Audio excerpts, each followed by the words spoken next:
We are following breaking news this morning. Right now, there are areas of the metro that are flooded, causing problems for drivers and homeowners. Let's take a live look outside from one of our MDOT Sky cameras. This is at I-55 and Meadowbrook Road. You can see just how much water is on the right two lanes of I-55 right there, which is causing drivers to slow down.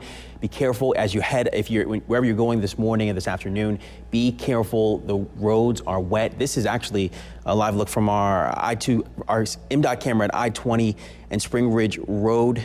Our meteorologist, Kristana Kay, is tracking everything for us right now. Kristana, what are we looking at? Well, we've been seeing heavy rain all across the metro this morning. The metro's flash flood warning in effect until 11:30 as of right now. We do have a new flash flood warning, including Smith County. That is now until 1 o'clock this afternoon. Let's switch things over to the Lynx 2 system real quick, and we'll show you where that radar is. Again, we've been seeing those light showers over towards much of our southern counties. We'll get down to the southern edge in just a minute, but let's focus on this ring of flash flood warnings right now. So let's zoom on in here, get a closer look at what's happening in Jackson and downtown Jackson. We are seeing heavy rain from Richland to Florence pushing eastward. This is going to be affecting parts of Pelahatchie within the next 15 to 20 minutes or so. So a lot of these storms are moving anywhere between about 15 to 30 miles an hour. So if we move this one band that's going from Richland to Florence and we push it towards the east at 30 miles, these are the communities that are popping up. We're talking about Brandon High School in about 3 minutes, McLaurin High School 4 minutes, Bilbros Corner in 13, and Pelahatchie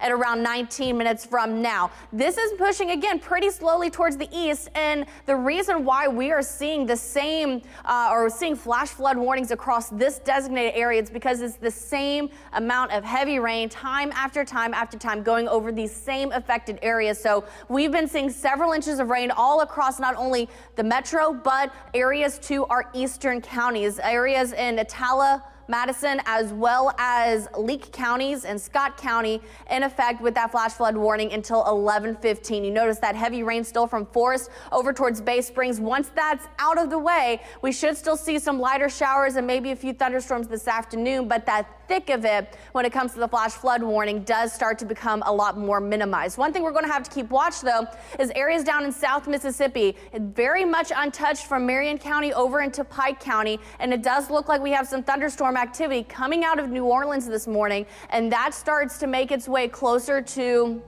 our south and eastern counties. So we have them coming from Jackson moving up into the Wilkinson and Emmett counties area, and so we're watching these storms back off towards Independence right along I-55. If that continues to track, that's going to be heading into Pike County. So heavy rain looking to head into the far southern part of the region within the next 30 to 40 minutes or so. That flash flood threat could possibly shift down here later on this afternoon if those storms decide to stall, but right now that main concern continues to be over into the metro and off towards the eastern part of the metro from Attala down towards Smith County. Real quick, let's switch things back over to the Lynx 1 system, get an update on those rainfall totals over the past 12 hours or so. Notice less rainfall totals west of I-55. It's really been centered from Madison County over towards Leake, Attala, and Scott counties where the heaviest of the rainfall totals have been. The past 12 hours, we're looking at Harperville, 6.7 inches of rain, Canton, 4.5 to 5.5 inches. Within a matter of 30 minutes to an hour, Jackson, downtown Jackson now measuring about 1.25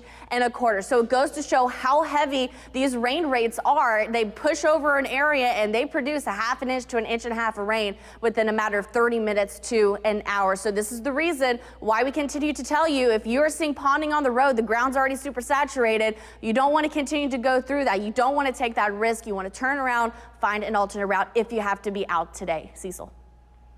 Kristana, thank you. This is a live look from I-55 and Highway 22 in Canton. You can see the raindrops on the lens right there. This is an area that has been dealing with some extreme flooding this morning in parts of the city. In fact, Canton Public School District is closing in less than 30 minutes. They've announced they are closing at 11 a.m. this morning. And our own 16 WAPT's Madeline Nolan is live on Martin Luther King Jr. Drive, an area that is underwater right now. Yeah, that's right. I'm here in Canton. Rain just starting to come back down. Now, as you can see behind me, this whole area is completely flooded. We have houses sort of underwater now. Residents told me that this is actually very common over here, even though this is one of the worst times that they've seen in a while. As you can see over here, it goes all the way back, and that's mainly because of the Crisco Ditch.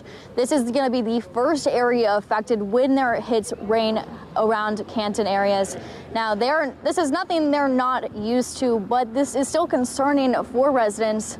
As you can see, many homes completely washed out, yards, whole thing, and we just saw Public Works, they're starting to leave, but down to the end of the road we have people monitoring that Crisco Ditch just to see how bad this flooding can get. And down that road right here, Adeline Street, completely flooded, mainly because the Crisco Ditch is right bordering these people's homes.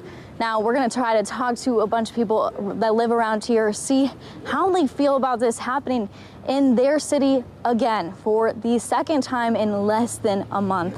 Guys, back to you in the studio. Madeline, thank you. We'll check back in with you very soon. Let's get a live look outside from our downtown Jackson Skycam so we can see what conditions look like in the downtown area right now. You can barely see anything actually because of the rain on the camera lenses out there. It is dark. It is hazy out there right now at 10:36 this morning.